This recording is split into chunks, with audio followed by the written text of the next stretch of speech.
Good afternoon. So I'm delighted to welcome Richard Kerris as today's speaker in the Spring 2009 View from the Top series.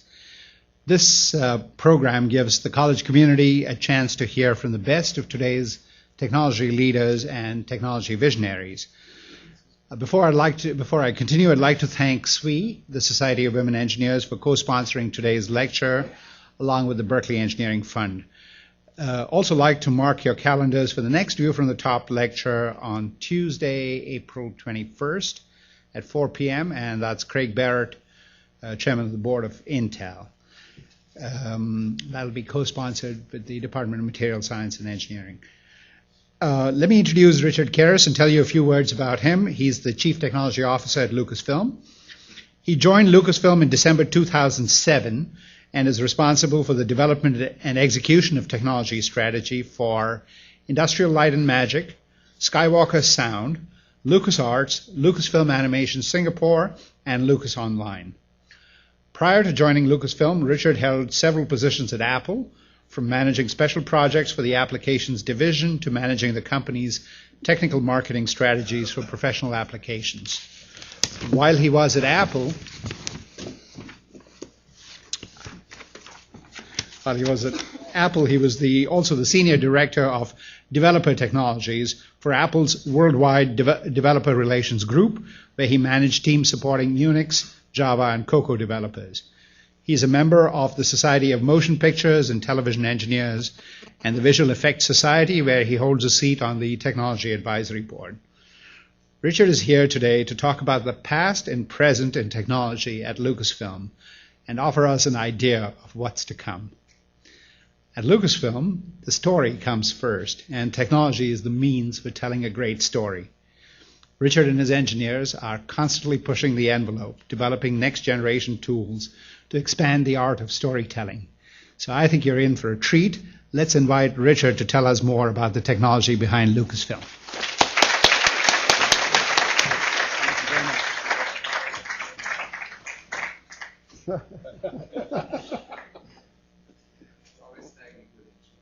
Well, thank you very much for having me here. It's great to be here. It's really great to be able to represent the people at Lucasfilm and all of our divisions and the great work that's gone on there for now over 30 years. What I'd like to do is take you through a little bit of history about some of the things that have been developed at Lucasfilm throughout our different divisions and how you probably see these things in your day-to-day work today. And then I'll talk about some of the things we're currently doing and then where we're going to be heading. As the Dean said, technology is a means to an end. And one of the beautiful things that we have at Lucasfilm is never doing technology for technology's sake. It's one of our big secrets. A lot of companies that are out there always chase the technology ring, but we actually chase the story. It's always about the story. It's about showcasing things that haven't been done before, but doing it through a great story. And years ago, when George started these different divisions, they were all started with the premise of fulfilling a vision that he had on certain parts of the stories that he was telling. And now that's also used throughout Industrial Light and Magic in our clients and the directors that we work with there, throughout our other divisions as well. So a little history lesson here first. Back in 1975 is when Industrial Light and Magic was started. And the first thing that they came out with was called the Dijksterflex camera. Now what this is a motion control camera that's able to do the same pass over and over. It allowed directors to expose different portions of film repeatedly on an exact same path and then bring them together. And if you can see carefully, you got John there, and that's the text for the opening sequence for Star Wars. Not too distant from then, in 1977, that same kind of technology on a grander scale was used to do motion control work for special effects. The spaceship that you see there, and things going through space, planets, everything else. And again, it's taking a camera and on a big rig, being able to move it around and do the exact same thing over and over, and expose different layers of film to it, and then bring them together in a compositing or an optical compositing technique for the final shot. Now, computers were starting to happen around then, and so in '81, George started the computer graphics division of Lucasfilm, and they started work on what was called the Pixar image computer. And just shortly after that is when the first time a completely computer-generated sequence was used in a feature film, and that was the Genesis sequence for The Wrath of Khan. Those are actually 2 clips from it there. In 1982, with computers having started, George wanted to start a game company. So LucasArts was founded. And Lucasfilm kept doing some amazing things, and this is one of my favorites. This is what probably got me going into the industry more than anything else, and that was the Edit Droid and the Sound Droid. You might know them better today as Avid and DigiDesign. These are the precursors for that. This is the technology that they then were developed on. So again, George wanted to edit nonlinear, and in doing so, the Edit Droid used a stack of laser discs in order to retrieve its files back and forth. So it had 6 laser discs sitting in its chassis. It's pretty cool. Now we do it on a Mac laptop. In 1984, is the same year, LucasArts released their first 2 games, Ball Blazer and Rescue on Fractalus. It was kind of hard to get the graphics blown up for this screen, but I think you get the idea. And you're going to start to see how these things are going to start to come together here. So, in 1985, the first computer-generated character made its debut in a film. That was the Stained Glass Man in Young Sherlock Holmes.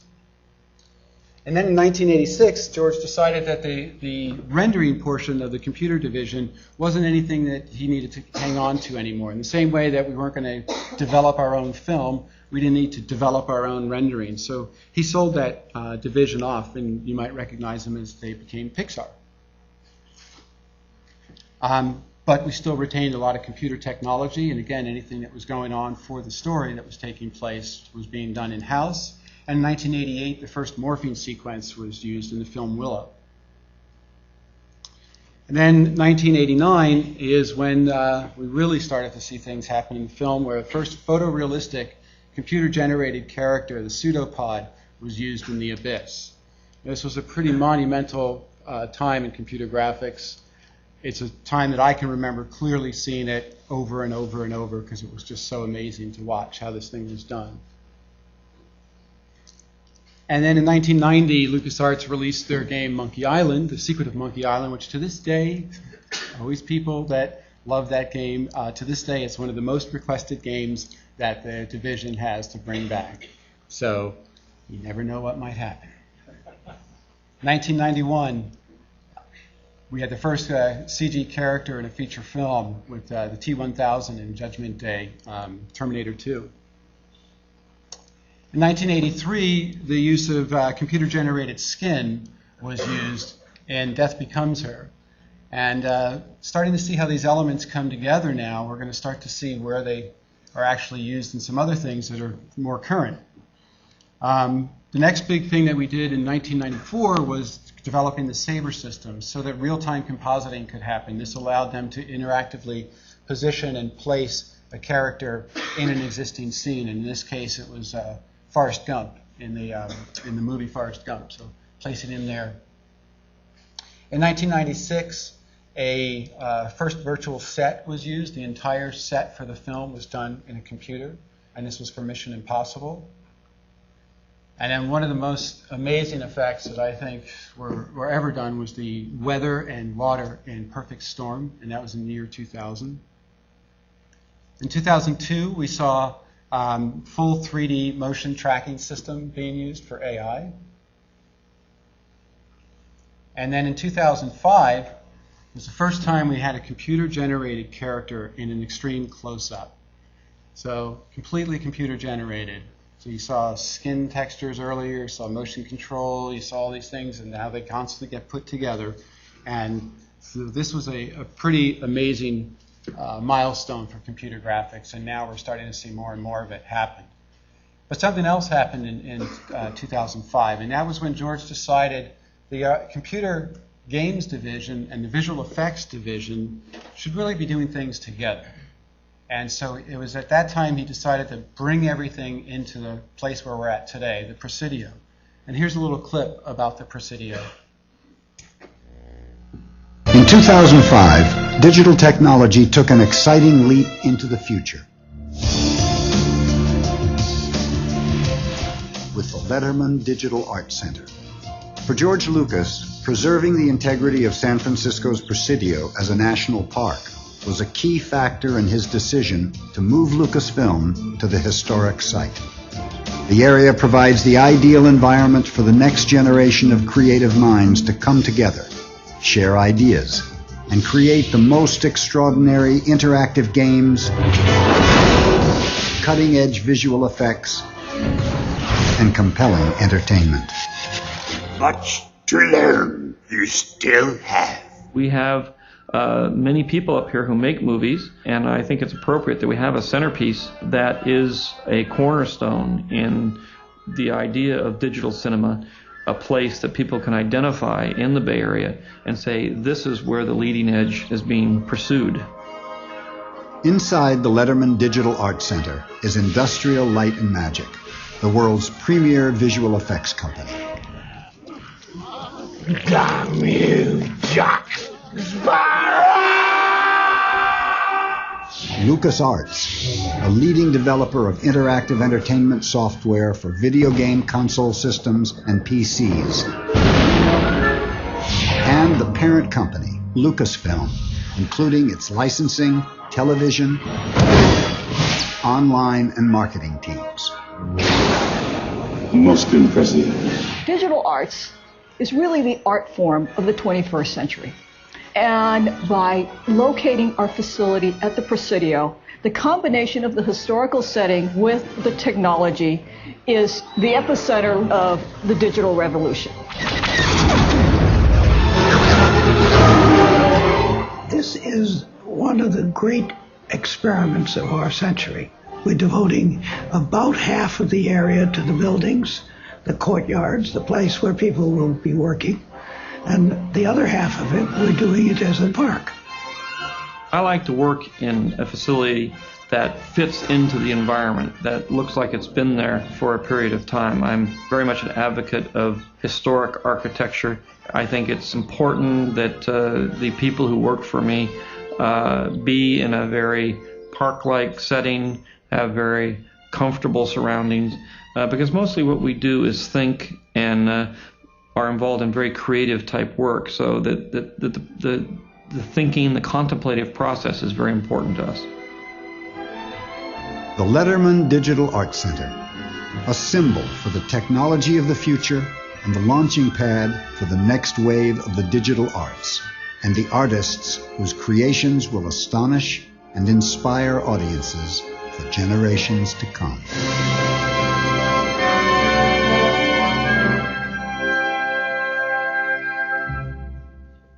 It truly is a phenomenal working environment, and what I'd like to do is show you a little bit of what's been going on since we got there, starting with the ILM reel, and then I'll show you some of the game stuff and some of the animation things that's been going on as well. So first up, we have Industrial Light and Magic.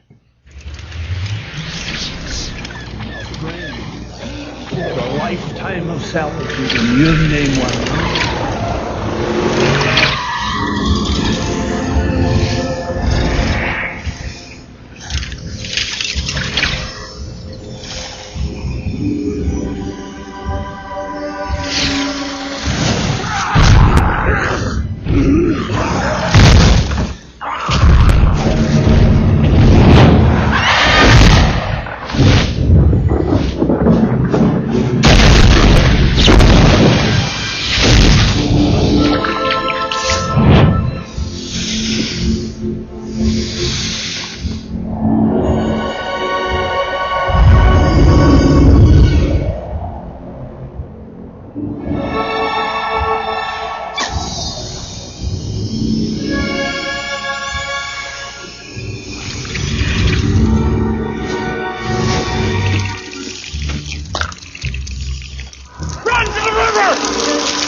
all of your secrets.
what's been going on at ILM.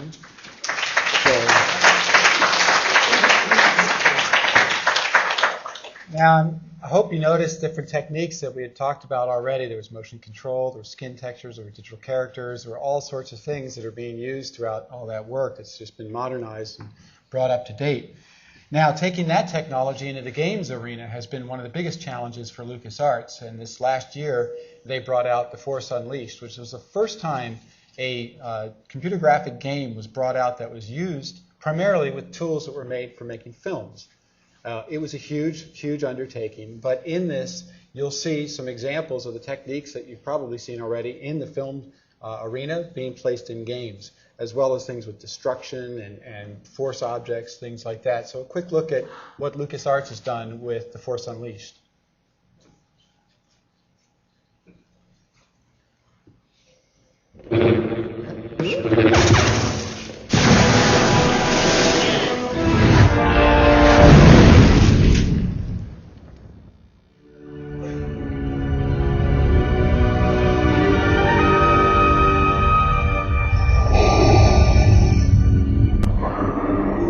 Weak when I found you.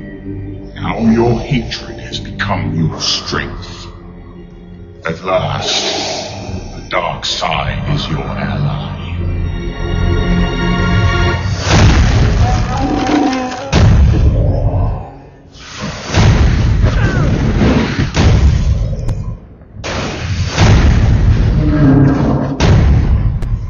You are one of Vader's spies. I bring Darth Vader's enemies to justice.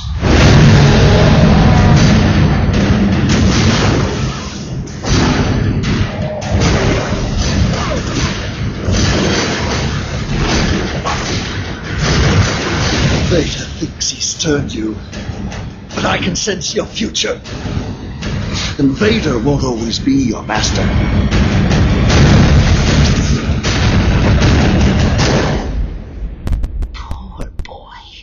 The Sith always betray one another.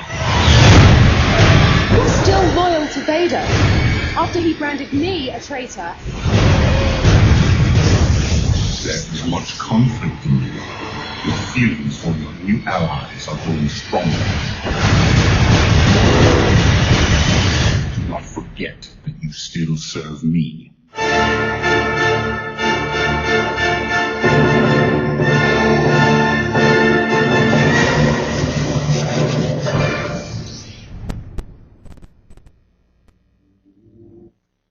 That's a bit about The Force Unleashed, which I'm happy to say that it was in the top 10 for last year for games, so it's done phenomenally well.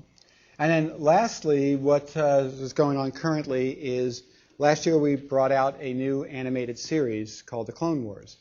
And this is all done between our Lucas Animation facility and Lucas Animation Singapore. And the quality is just outstanding, and the storyline is really caught on in that we're getting a lot of great response to it. So let me show you just a quick clip on what's been going on with this. The Force there is, revealed all around us. Our enemies are. The Separatist fleet commanded by General Grievous is headed your way.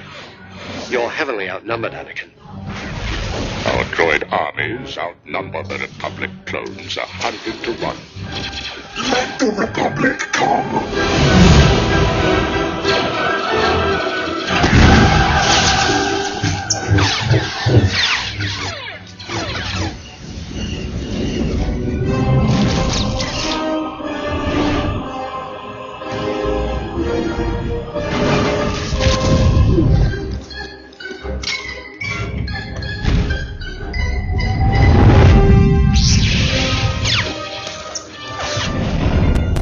Now you fall, as all Jedi must.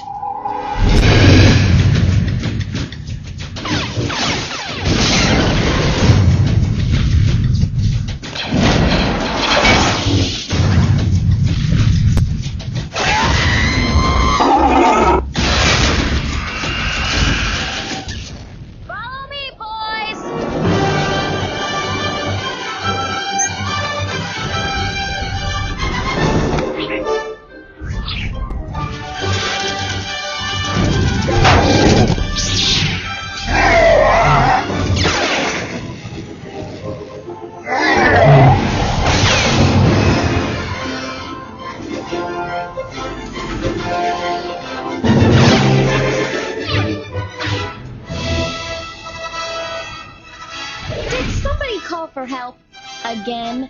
Only by accident.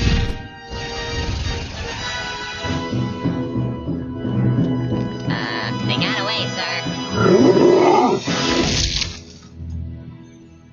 May the Force be with you, Master.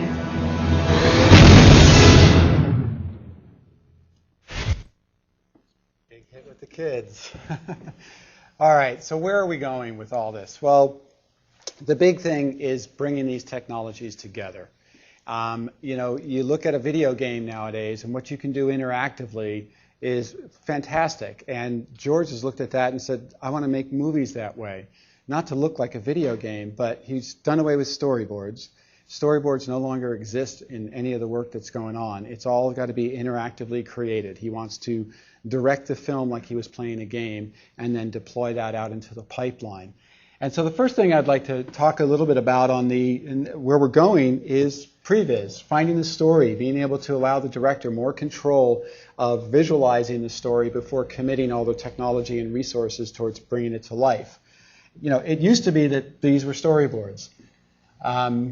Things like this. You'd have a picture, some information, some data about the shot, and you had to visualize what the story was going to be. And typically these would be pinned up on walls throughout the war room of the particular film. But in one of the early Star Wars films, this idea actually took hold with George and with Dennis Murin, effects supervisor, and they went out and did a pre-visualization using some pretty off-the-shelf kind of things for back when this film was made. But this is a precursor to where we're going. And the important thing to watch about this, it's kind of funny, but also watch how true to the scene, if you're familiar with this particular scene in Star Wars, how true to the final scene this previs is.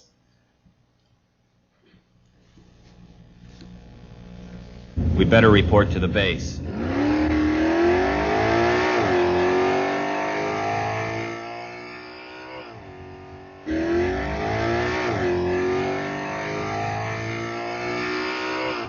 Pull next to that guy.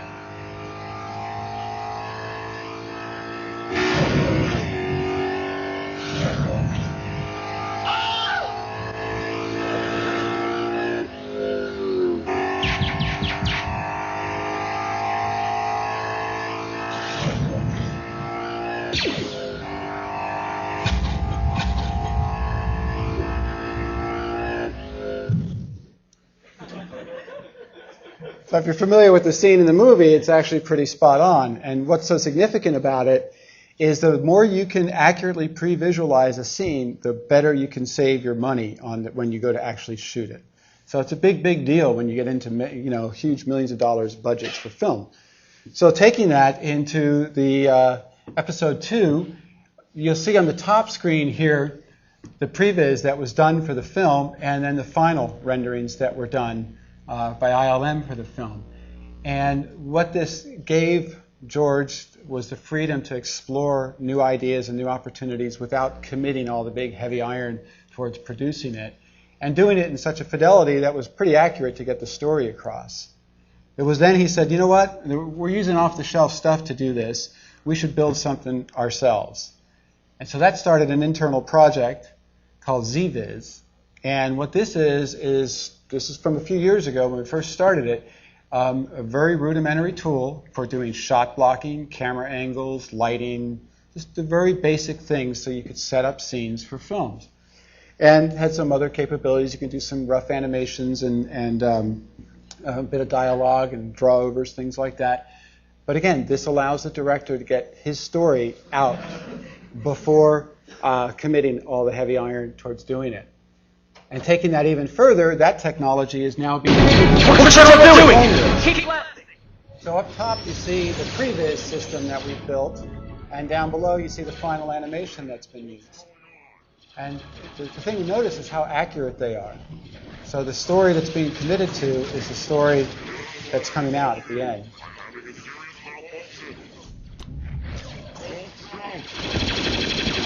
On your side. Now, again, we said one of the key things is convergence. So that's using some game technology in a film space and an animation space. But let's do it the other way around now. Let's start to use some of that technology in the game space. So here we're on our motion capture stage down on this screen here, and we're actually interactively moving around in an environment to pre-visualize gameplay. And because we do that, we now give the game developers that much more freedom to design their sets and design their levels and the data that's going to go in. We also have a thing, instead of just motion capture, which is a camera. And it's basically a tablet. It's a Cintiq tablet you see him holding there with some markers on it that can correlate to the cameras and the location of that tablet in the room. And what's on the tablet is what you see here on this screen. Now it allows the director to go into scenes that exist and reshoot them, and reshoot the camera angles. And this isn't just for games. We're showing it here with games, but we're using it on the feature films that are going through today. Major directors are coming up and using this. It's been used on Star Trek, been used on other things where they walk around the thing and they can do infinite varieties of camera angles. They don't need a crane. They can just tell the camera that it wants to be 100 feet in the air. They can walk around the models and they can take the camera just as if they were shooting on a commercial camera.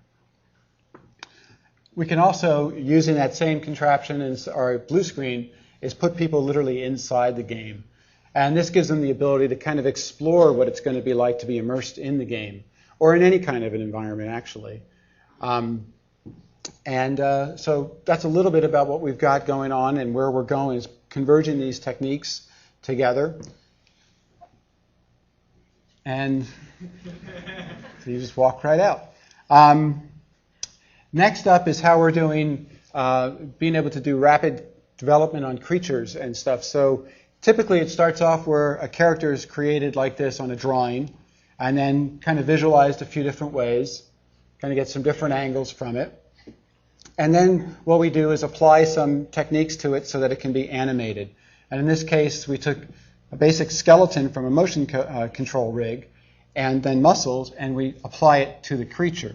Now we can use the techniques of motion camera and motion control to bring that character to life. So there's the skeleton. There it is skinned. And then with some digital cloth here, here's what it looks like when you bring it out to life. Now add some rendering techniques, some lighting, things like that. This is what a final render of that character looks like. And now finally you add a little bit of sound, a couple scared kids, and you get the final result.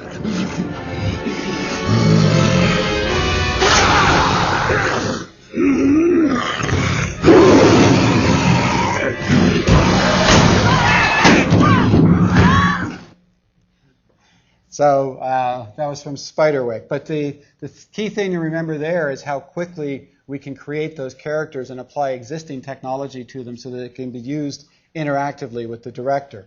And then finally, on that same theme, bringing some of these things together, it's in performance capture. And it was just about a year ago that Conan O'Brien did a piece on ILM and talked about this technology. And I thought it'd be fun to show it, not only because it's funny, because it's pretty funny, but watch how quickly he groks what's going on and he starts to act. By that, he's a creature, and you'll see this in a second, but within 30 seconds he realizes, I can act, and now he's acting as the creature. It is funny, but watch how quickly he picks it up. What we're going to do is turn this place into a virtual studio, and you're going to author the performance of some digital creatures. And to do that, I need to get into a special... It's a humbling Lycra suit. Why you say humbling? Well, we're going to find out. Perfect.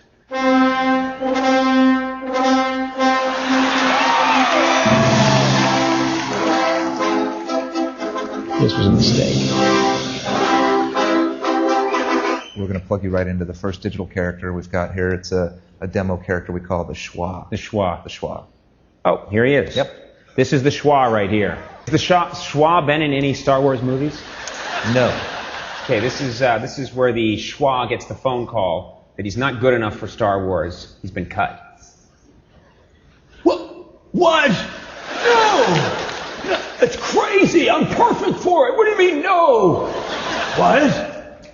They think I have an eating disorder? No, I'm fine. I eat. I totally am right for that. Oh, forget it. Oh. No, it's not right. I'm calling back. You gotta give me a minute. Yeah, what do you mean, no? I'm calling again. That's one of these characters from the Star Wars episodes. Great, an actual Star Wars character. Yep. Cool. Let's do that. Oh, cool. C-3PO. Even I know C-3PO. Rocket C-3PO.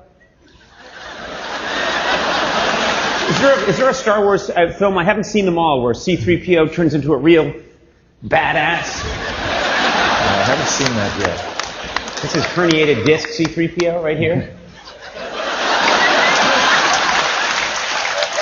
Too many martinis C-3PO.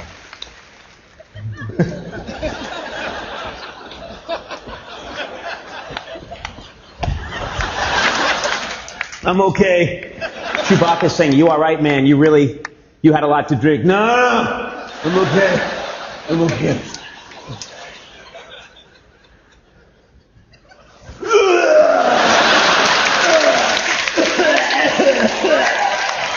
Let's put me on my set. Let's see what that looks like. Do C-3PO as on your set.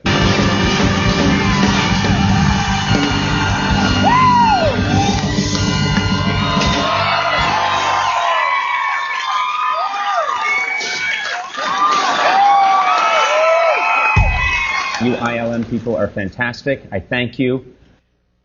So, yeah, pretty funny. But did you notice how quickly he understood what was going on? I'm a creature. I'm going to play that. I'm this character. I'm on stage. He's taking direction. All that kind of stuff. That's the kind of stuff that we're using now on a day-to-day basis. So the creature you saw before that with the scared kids, they didn't have to really get scared like that, but they could actually interact with a character that, you know, could be dressed up in the suit or something like that and get that interaction, and then they can apply the monster to it afterwards, things like that. And it doesn't just work with these objects. Our next big challenge, it doesn't just work on being on stage, is taking this technology out on location. So big challenges there. When we're in our studio, we're in a confined, controlled environment. We have cameras all over the place. It's looking at the stuff that's going on. It's capturing the data. Pretty controlled. Go out on location, they don't want us to have a bunch of cameras on their set. They're focused on the set and the actors and everything else. But we want to capture a performance so that they're not, you know, traditionally when CG characters are starting to get used in films, the typical thing was they would put a tennis ball out there and the actors would have to act against the tennis ball. Doesn't really evoke a whole lot of emotion from them when it's doing it. So we wanted to do what you see up top, is bringing the characters in so that they could actually interact with the other characters that are in the film. So you see here on top is what we had to work with, and then how we captured that and brought it in and applied it. And so R&D put hidden cameras throughout the set, very non-obtrusive, but there was a bunch of cameras, so we had different angles to capture them. But once we had that information, we then back in the lab could apply this stuff. And one of the big challenges for us next is to show the director on set what this kind of thing will look like. Like you saw when we were looking through the screen in our controlled environment, you can see the characters. We want to bring that kind of technology out on set as well. Similar kind of thing that we're doing with technology in the game space. If we have enough information on a character, and this is the lead character from The Force Unleashed, if we have that information on file, we can take an existing video clip. All we're starting here is just an HD video clip. And we can actually mesh the face from existing data. We know what the face looks like. We've got enough information on that video clip. We can apply the mesh to the face. Add some more fidelity to it. And again, this is not with putting markers on his face. This is not doing any of the other stuff you may have seen. This is using just existing HD video. And then from there, create a nice 3D head. Doing the same thing, and put it on the character that's going to be in the game. Okay? Same technology for a creature that's been fully rendered is this. But here's where it gets really interesting. We use some of those rendering techniques in the gameplay. So here's that creature running in real time on an Xbox 360. So you haven't seen this kind of quality on a video game yet, but you will pretty soon, and it's going to be coming from us. So you see how we were able to just extract data out of existing things and using previous technologies that have been developed, apply them to things that we're going for in the future. So that's just a little bit about what's going on at our great set of companies at Lucasfilm, and I thank you very much. It's been a blast.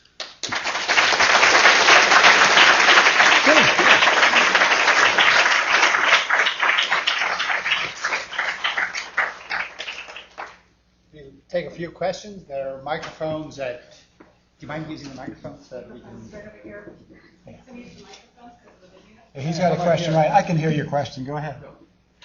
You've given a completely new meaning to intelligent design. And I'm wondering, does Lucas have any intention, and perhaps I just don't know, to use this beyond the area of entertainment? Like, the greatest problem in our culture is education right now. We were just talking about this over lunch. Yes, there used to be a group, Lucas Learning, and it is something that's very passionate to George and everyone at the company. And we're always out at schools, and we're always trying to talk and bring some of this knowledge and experience to them, as well as learn from them as well. But yes, we are absolutely interested in areas that we can go. I mean, it should be as fun to learn as it is to experience the entertainment that we're doing. Good. So, other questions? Relating back to the entertainment and the object of just telling a story, that really hasn't changed as much in Hollywood. And I guess my question is, at what point in the creative process of seamlessly integrating special effects are you really addressing the question, are we detracting from the story, are we really adding to it? How is the story being told? It's always about the story. We don't have any budget at all to just do exploration for technology. But when you have at your disposal the freedom of what we offer directors and storytellers about really, if you can imagine it, we'll achieve it. It allows their stories to be much broader and much wider in scope.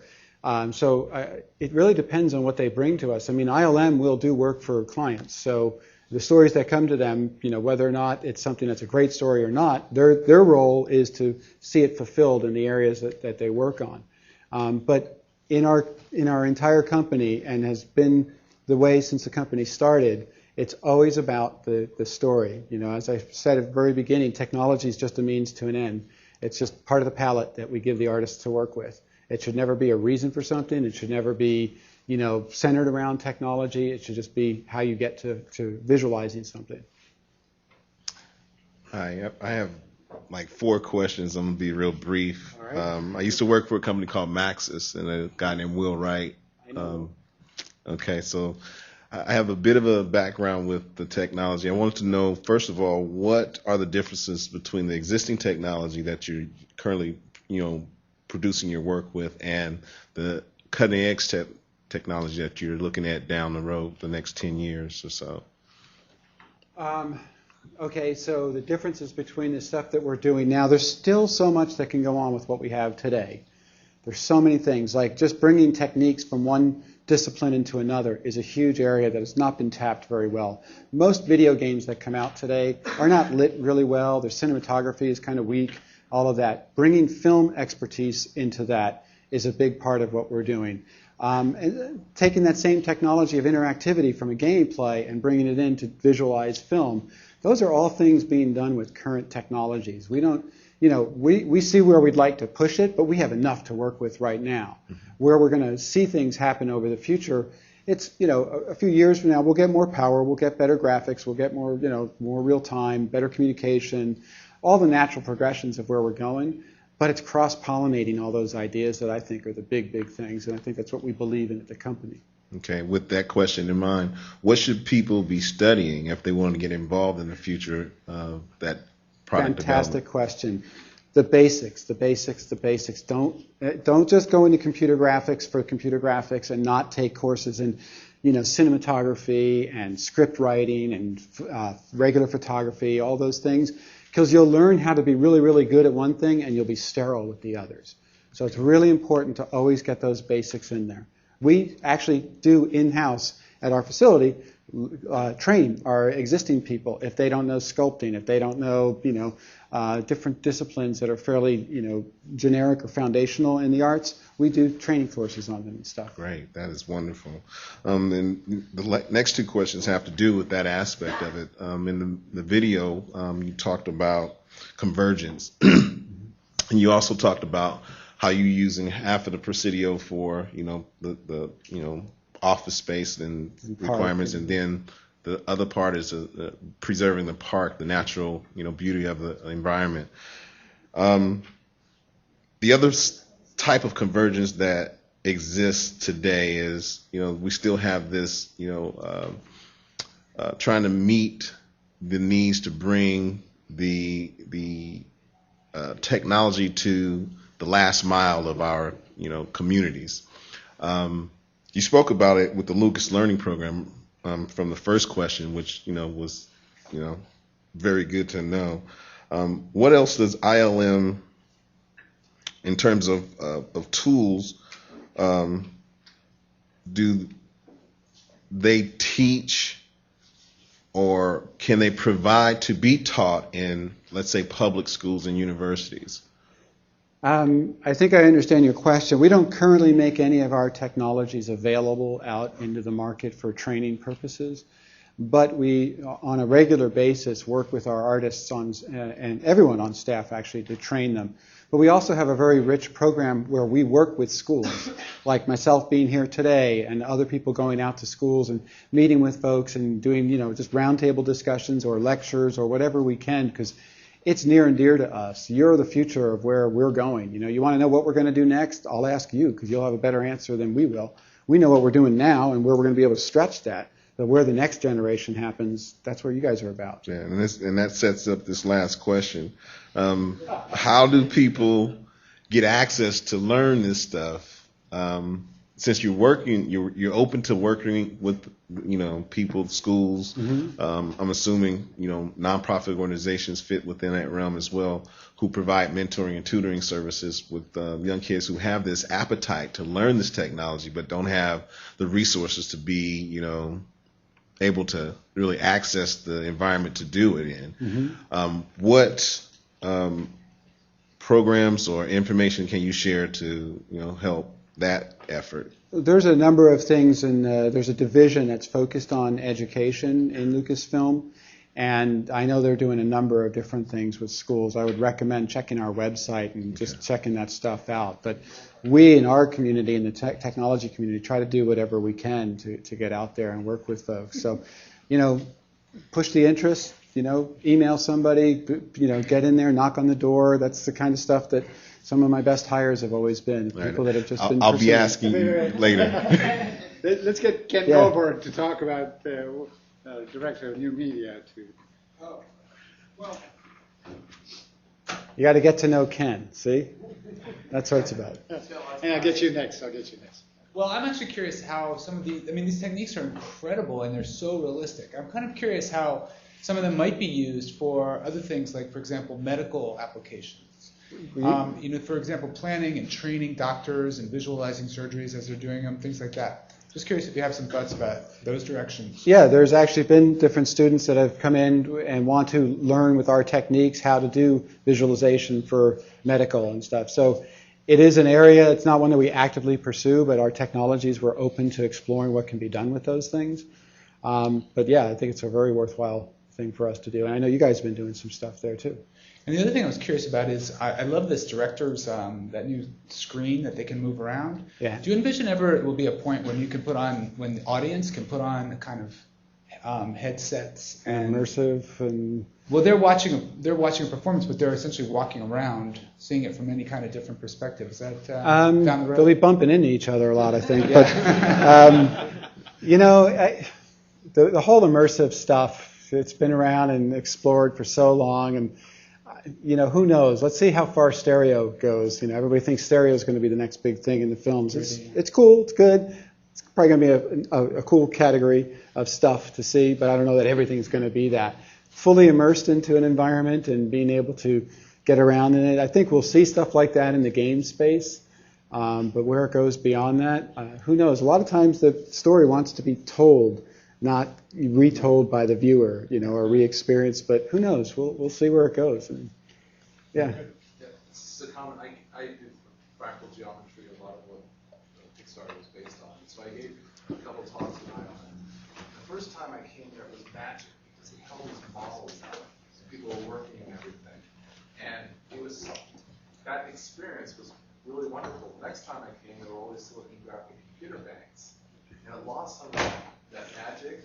So the 3D world that you want to create, take into consideration that magic that you created in the first place. Yeah, we still work with the Kerner Company, one of our companies in the past that we left on Kerner when we moved to the Presidio, but we still have a lot of their analog models throughout the facility, because it is important for us to remember, what it's about. And there's still a lot of times where practical models get built so that the artist or the director can actually visualize in real life what the model's going to look like. So we had, models done for Davy Jones and things like that, just to get that feel of it.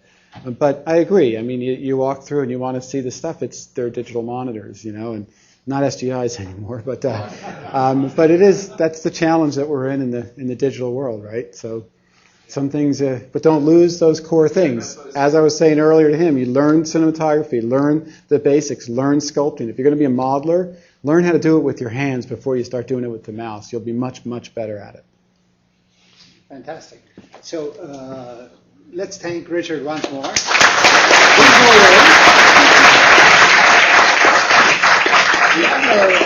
We have the raffle, and are you going to announce what the prizes are? Sure. Let me hold this out for you. You want me to just pick one here? So we have a cool book about cinematography by the Bay. And the winner is, without my glasses, 614. 614. All right. All right. We have a couple video games. We have The Force Unleashed on the Wii. And this is 690.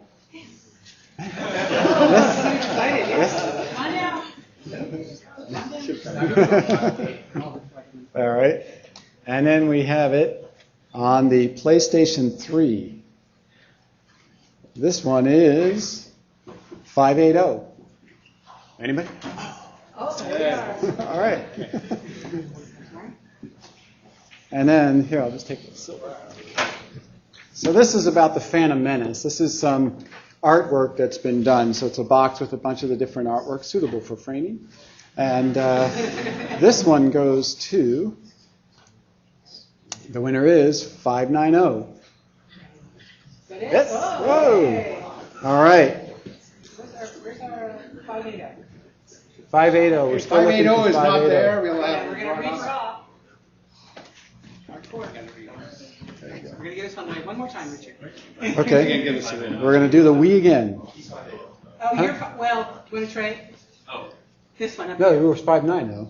This is 590. Yeah, no, he's 580. You're 580? Come on, higher education. All right, 608. He traded. He got this one accidentally, and that's what we're doing. So 608. You had 608. Is that you, Bonnie? All right. All right. Hopefully you got a Wii. All right. Thanks a lot, everybody. We have something for you. Oh.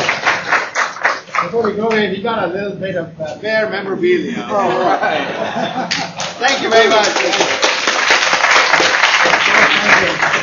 Thank you.